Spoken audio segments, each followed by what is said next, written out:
Wolfpack, welcome to day 8 of Fallen. I've talked about this before, but you probably know I'm pretty into animation because I am an 8-year-old boy and I like cartoons. I like Disney stuff and Pixar and all sorts of neat stuff. And last night it came up that I had not seen one of Hayao Miyazaki's defining work. So I remedied that, and today I would like to talk about Totoro. That was weird. Sorry.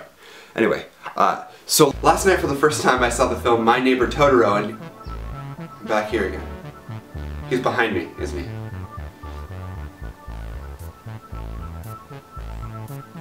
Hey Totoro.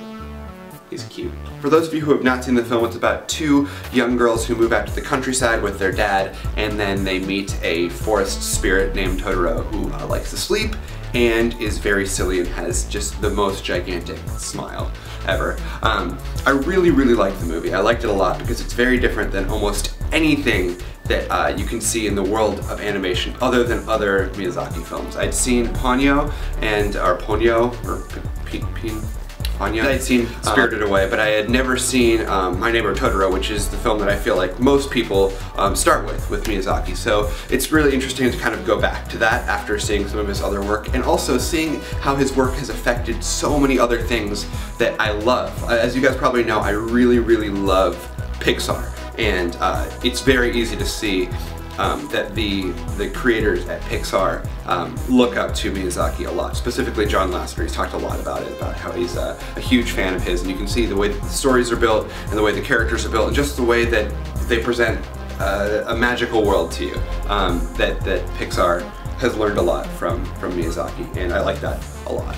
I tweeted that I was going to watch this movie. Almost everyone tweeted back at me that it was awesome and that it was really weird. And both of those things are true, but what really struck me about My Neighbor Totoro is how slow the film is.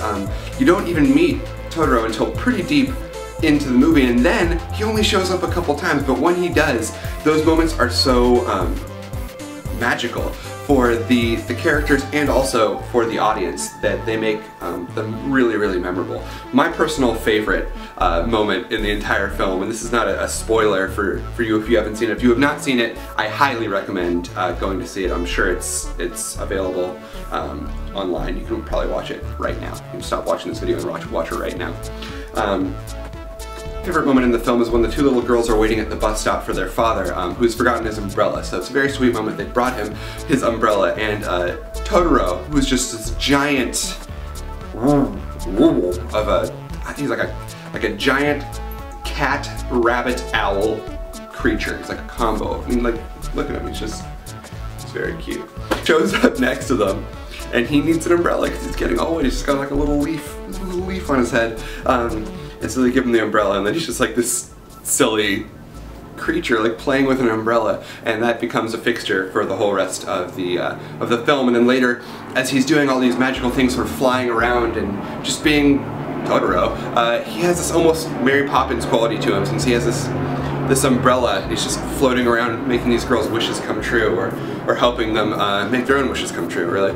And I really liked it. It was a really sweet, simple moment, and if it had been a Pixar short, it would have just been this scene, I think, and it really captures the entire film. I'm curious though, if you have watched Totoro, what your favorite part of the movie is. I really like that moment. I could definitely see myself just YouTubing that section and watching it over and over again. It was just really beautiful. The other thing that I found really interesting was seeing how this film influenced later animation, specifically Avatar: The Last Airbender, which again you guys know and I love, but there are so many pieces that I can trace back from Avatar: The Last Airbender directly to Totoro. There's a character in Totoro called the cat bus, I guess, the Nico bus, but it is basically Appa from Avatar: The Last Airbender. So like Totoro and the cat bus put together exactly like down to the character design of the human-like teeth and the strange noises and the weird tail and the too many arms. It's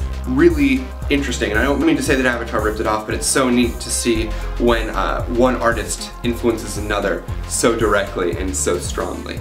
And I really like that about Totoro. Let me know in the comments what your favorite part of Totoro was, or if you haven't seen it, if you've seen some of Miyazaki's other films, please let me know what you think of them, and if there are other films in this vein that you think I should check out, because I'm kind of excited about it now. I'm kind of on a animation kick, so I kind of want to gobble up as much of it as I can. And yes, today's compliment. I guess, are we gonna call this section Carp Laments? Is that the thing that's gonna happen? I'm gonna let Totoro decide.